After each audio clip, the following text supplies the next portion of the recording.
Okay, finishing up this last video for this lesson, we're going to be talking about Euler's method. At the end of the last video, we talked about how Euler's method will allow us to get some information about our original function, getting an estimate for it. Very often we can't find an exact solution to a differential equation. Euler's method is really going back to differentials.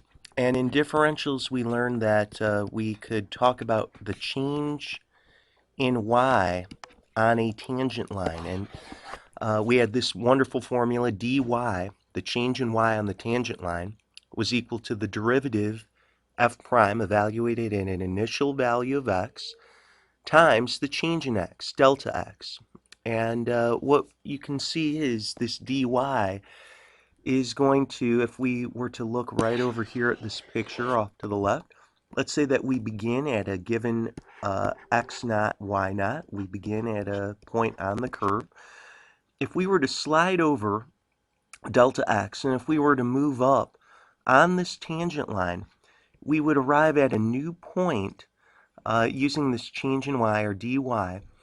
And what's very nice about this is we're going to be able to find a new point on this tangent line that hopefully is going to be pretty close to the value of y on the curve if we're not moving too far off. We can also do another tangent line and then continue this. Obviously, if we're not moving a great distance away from the curve, our estimate on the tangent line should in theory be pretty close to the actual function value. And Euler's method is actually a very mechanical process.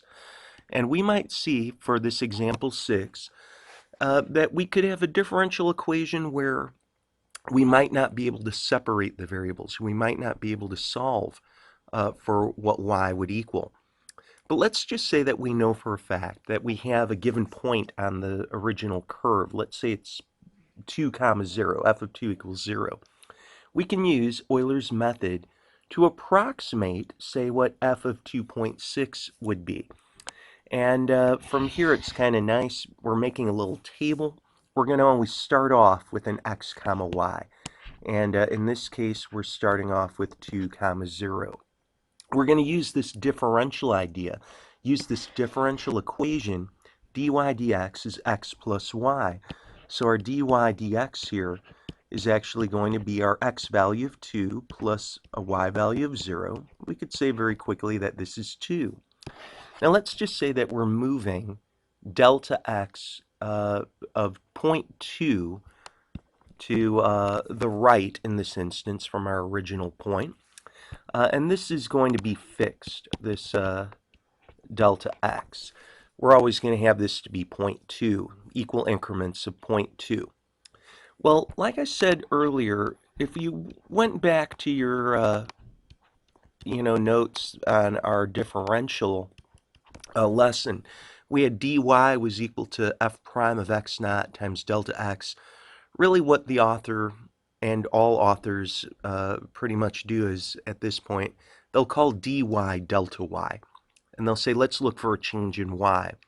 And delta y will be dy dx, which we just found in this second column to be 2. That's going to be 2 here, times our delta x, which is going to be 0.2. And 2 times 0.2 is going to be 0.4. So it's really this picture that we just investigated a few minutes ago. We're moving over delta x to the right, and then in this case delta y is positive. We're going to be moving up. So we can find our x plus delta x. You could also think of it as x naught plus delta x if you'd like, and y naught plus delta y if you'd like as well. And we could see very quickly then that we started off with 2. Our change in x was 0.2. We started off with 0 for our y, and then we changed to 0.4. We now have a point 2.2 comma 4. So again, this wouldn't be a real point on the actual curve. This is based off of tangent lines. But at least now we have something to speak of. We can say, well, when x would equal 2.2, we might expect our y value to equal 4. Well, this is an iterative process. We're going to continue this kind of a sequence of steps here. We'll now say, let's say I have 2.2 comma 4. dy dx is going to be the addition of my x and y coordinates, 2.2 plus 4. In this case, we'd see that it would be 6.2. Delta x is always going to be 0.2. It's fixed. How about delta y? Well, it's going to be our dy dx, which is 6.2 from that second column, times 0.2. And of course, if we were to multiply 62 times 2, of course, we would get 124, but we'd have to move our decimal place 2 steps to the left. So that would be 1.24. So that's our change in our y. So from here we could say, well, what was our original x value? Our original x value was 2.2. What was our change in x? Well, it was 0.2. What was our original y value? Well, it was 4. What was our change in y? Well, we just figured that out. That was 1.24. And we can see that this is the point 2.4 comma 5.24. And you can see now we have an estimate for our function. When x is equal to 2.4, we could say, well, our y value probably is pretty close to 5.24. We're trying to find an estimate for f of 2.6, so we're going to do this one last time. Let's say that we start with 2.4 and 5.24. Our dy dx then, very simply, is the addition of our x and y coordinates. And we have 2.4 plus 5.24, so that, of course, would become 7.64. Right here, we'd have a 0.2 for our delta x. And then our delta y, well, we'd have 7.64 times 0.2. And if we wanted to take a quick look here, just doubling 764, I believe you'd get 1,528. We'd have to move 3 decimal places to the left, so that evidently would be 1.528. So we're going to say, well, my x value was 2.4, but it's changed. Delta x has gone up by 0.2. I had 5.24 for my y value, but it has increased to 1.528. It's going to be that much larger.